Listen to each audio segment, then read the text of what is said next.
হঠাৎ কি হলো বলুন তো? আপনার ফেসবুক ফিড কি হুট করেই অপরাধীদের আড্ডাখানা মনে হচ্ছে?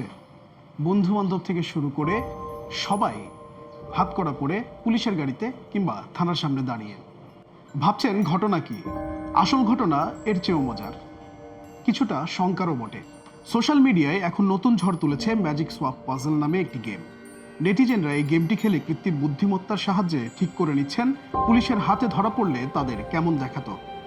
দেখতে দেখতে এই ট্রেন্ড এখন বাংলাদেশের ফেসবুক প্রোফাইল আর স্টোরিতে একদম ভাইরাল। সবাই বেশ মজাই পাচ্ছেন, কেউ কেউ আবার ক্যাপশনে লিখছেন, অবশেষে ধরা পড়লাম।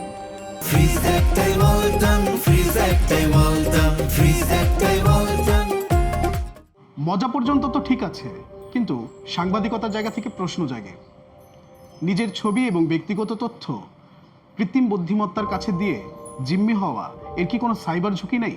বিশেষজ্ঞরা বলছেন শতভাগ এআই নির্ভর এই থার্ড পার্টি অ্যাপ বা গেমগুলোতে ইউজারদের ডেটা, ছবি এবং ফেসিয়াল বায়োমেট্রিক আপলোড করতে হয়। এগুলো আপনার অজান্তেই আপনার ব্যক্তিগত ডিজিটাল ফুটপ্রিন্টকে ঝুঁকিতে ফেলতে পারে। হ্যাকিং, ডিফেক বা প্রাইভেসি ব্রিচ হওয়ার আশঙ্কা কিন্তু উড়িয়ে দেওয়া যায় না। মজার ছলে নিজের মুখচ্ছবি এআই এর হাতে তুলে দেওয়ার আগে তাই একটু ভাবা জরুরি। ভাইরাল ট্রেন্ডের জোয়ারে গা ভাসানো দোষের কিছু নয়, তবে একটু সচেতন থেকে বিনোদন নেওয়াটাই বুদ্ধিমানের কাজ। এম পারভেজ, মানব জমিন।